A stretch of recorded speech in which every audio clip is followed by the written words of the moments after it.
How is it, everyone? You'll see in a moment, but it's just me today. There's no Stuart, so I thought I would try to represent the South African region a little bit more. I see there's quite a few from you from that region already attending. So how's it?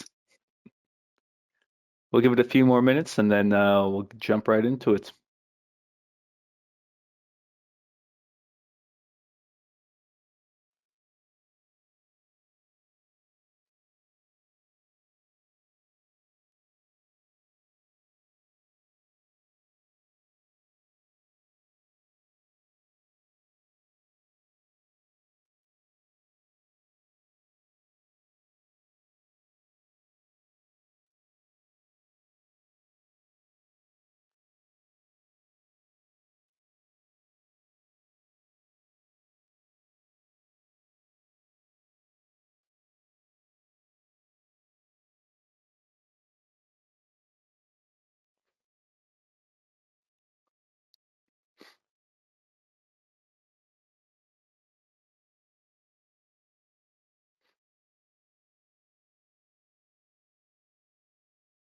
Perfect. So we can slowly get started. I say we do have quite a few attendees already.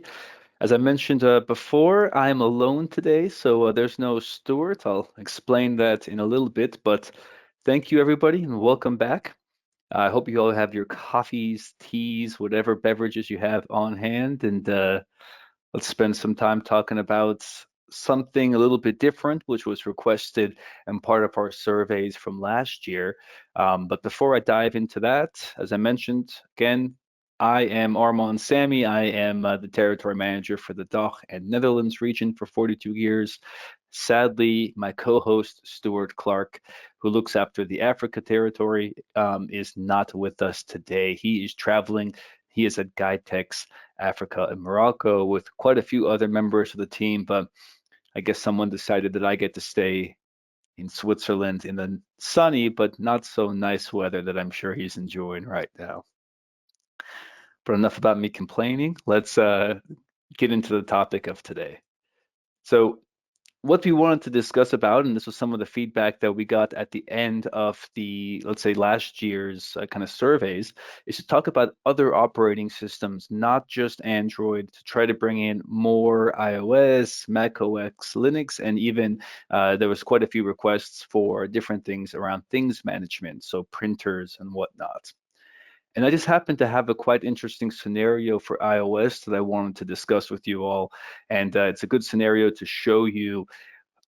First of all, we can discuss a little bit what is APNS, why you need it, what it looks like when you don't have it or if it's expired, and what you need to do to renew it. So with that, I'm going to just pop into my SureMDM console. This is again, my console that you usually always see. However, you'll notice that up here at the top, I've filtered it and I have a iPad Air. But a lot of this information here is not provided or unknown. So for instance, here I have my unsecured connection. I have an unsecured connection. Location tracking is off. I don't have battery and a lot of the other details which I would normally have. Just in general, this looks a little bit weird, unsecured and that's unknown. I'll show you the tablet itself. So it's here. I hope my camera will let you see it, but it is actually enrolled into SureMDM. I've not only enrolled it, but I have the application also installed. And you can see here on the corner that it actually says online. And I do get that on the MDM console as well, but no other features or functions. So if I try to open the remote support and things like that, it will not work and it will not give me any data. Please wait, actions are being performed, but even once that happens, you're not going to see much because if I come up here to this little bell notification, you will see that my APNS certificate has expired. It actually expired quite a while ago, but before I renewed it, I wanted to have this session with you all. Didn't have the need for it. But essentially, this is Apple's push notification system. And this is mandatory for any account which is looking to manage and use iOS or iPadOS devices within the console. So similar to how we have to set up Play for Work or other services for, I mean, actually it's just Play for Work for Apple, for Android devices. For Apple, we need to set up an APNS certificate. Now, how you renew a certificate is a little bit different than how you connect it for the first time, but there are quite a bit of similarities here.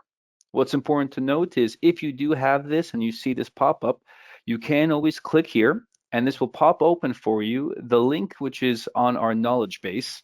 And you can look into this, how to register APNS certificates for Apple devices in SureMDM.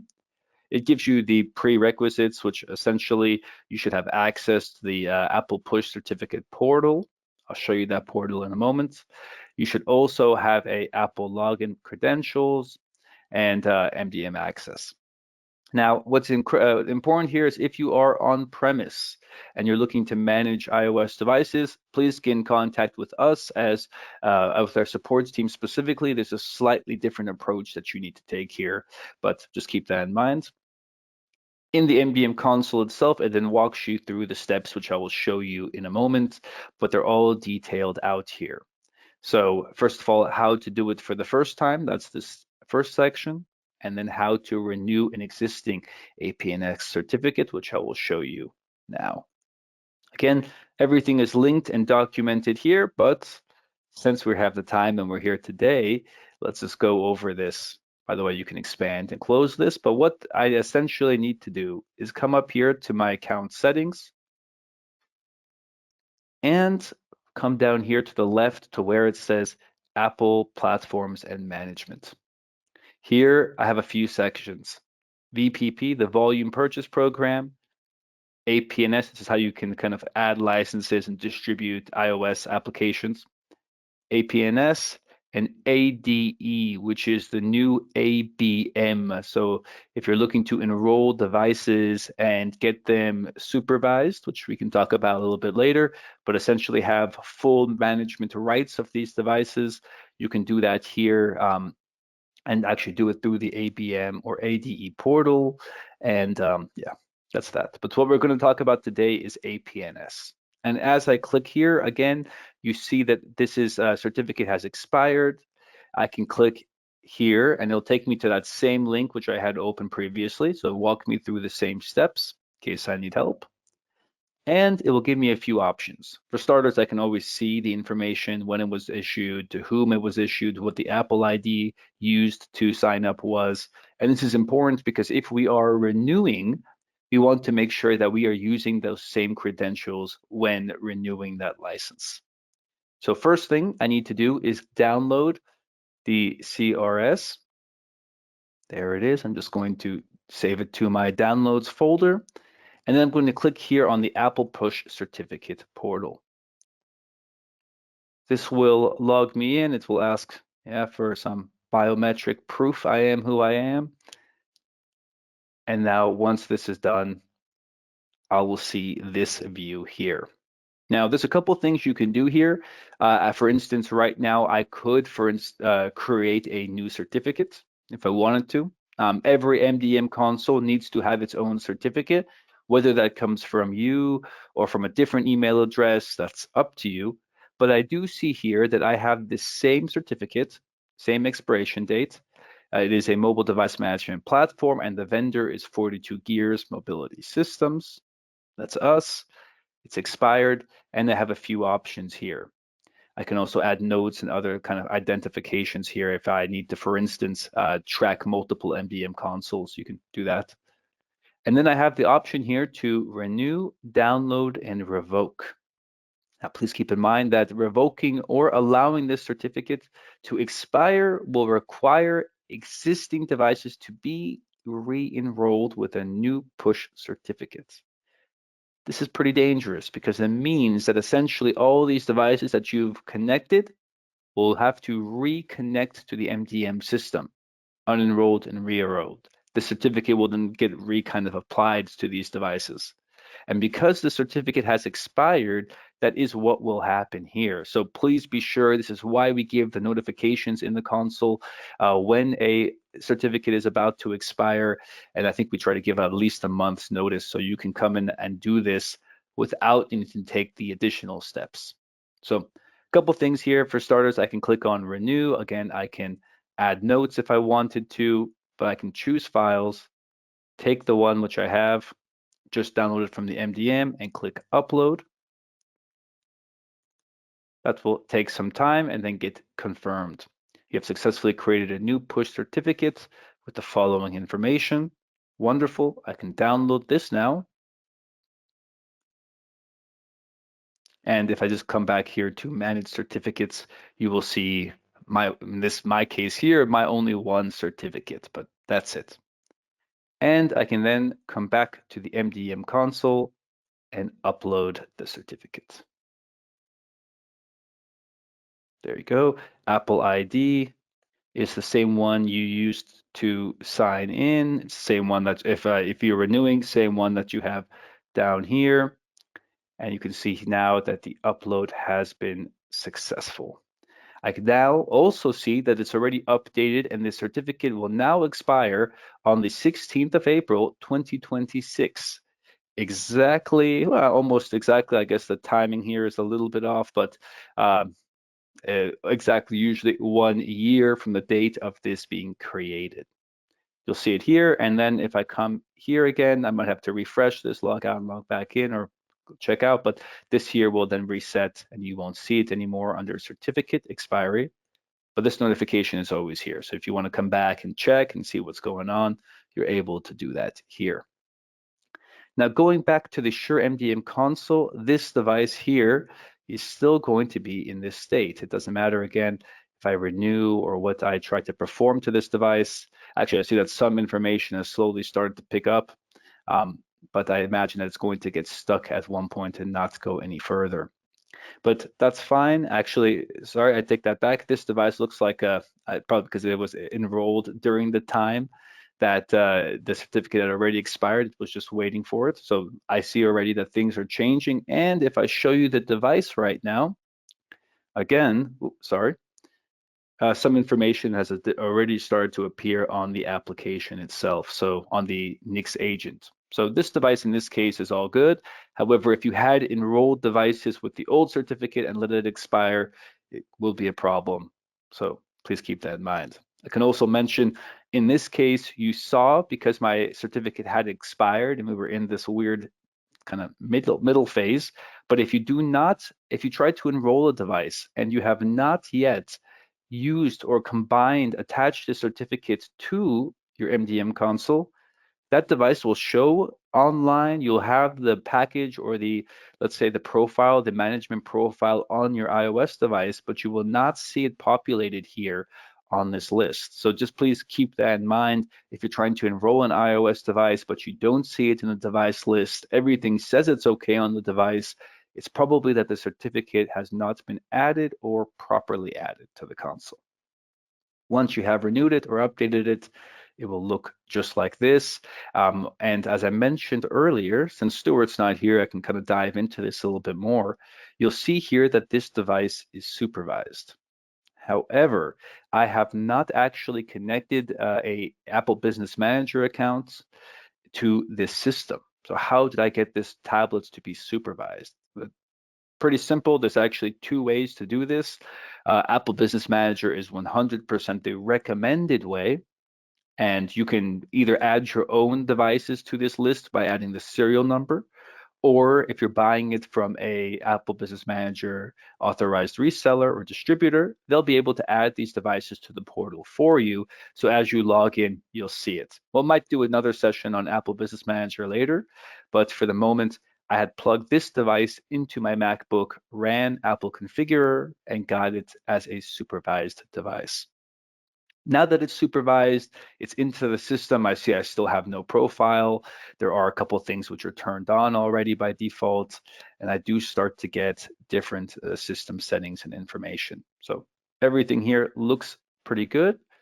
And if I had come here to profiles, iOS, and I'm just going to come, let's actually take this test here, which I have, and modify it. You will see that everything here, similar to where Android has the different colors, which marks the different versions of enrollment. Here we have the supervised tag and empty tags. Anything here which is empty and does not have a supervised sign next to it would work on any device which is enrolled, either BYOD or any mechanism enrolled through Apple Business Manager even, but not put into supervised mode. Now, if a device is supervised, you then start to have much, much more capabilities of not only the ability to read information off these devices, but also change additional things. So just coming here to restriction profile, you'll see that there are many, many more options which are available to you to restrict, block, or grant access to these different devices. Supervised devices. So just keep that in mind. If you are trying to enroll iOS devices and use them like an Android device owner device, we need to make sure these devices are supervised. Again, if you need some help before I make another video or bits and bolts on that, you can check the iOS management tab, and that information will be provided here. However, yeah, the quickly mentioned, use Apple Business Manager or get these devices plugged into a Mac and run Apple Configurer. It will factory reset the device, but then it will come back to supervised mode afterwards. Yeah, very basic. So Apple push certificates, kind of renewal and processes here. If you have any questions, please feel free to put them in the chat. I don't see any yet, but if they come up, I'll be sure to answer them. With that, however, I will just go back to bits and bolts, the slide, because we do have, as I mentioned, questions. Please drop them in the chat or reach out to us either at the partner management at tech support or Stuart or myself directly. But I do have an advance notice for everybody which is here on this call today or watching this video later possibly. But please, it has not been, let's say, official yet. The email has not gone out, but please mark down your calendars May 6th at around, I believe it's going to be 10 a.m. Central European time. The next CTO webinar, it looks like it's biannually now, so first half of the year and second half with Prakash Gupta, our CTO and co-founder of 42 Gears. As last year, he will be talking about different topics and points which are new to 42 Gears, but he also has opened up and kind of looked for other alternative points or questions that might be liked to ask of him. The meeting or the webinar itself will be structured, so he will have like a flow to go through. But if you have any comments or anything that you would like him to address, please let us know and we can raise it to him and see if he has time that can fit it into the webinar. But May 6th, roughly 10 a.m. Central European time, will be this webinar with Prakash. I'm pretty sure it will be recorded in case you cannot make it, but in case you can, it's usually quite interesting. With that, thank you all very much for your time today. I see no questions, so if they come later, please just drop them to us. We'll be happy to get them answered, and we look forward to seeing you again, coffee or tea in hand, on April 30th, the next Bets and Bolts session. Again, everyone, thank you all very much for your time. I hope you found it interesting. Look forward to seeing you all next time. Bye-bye.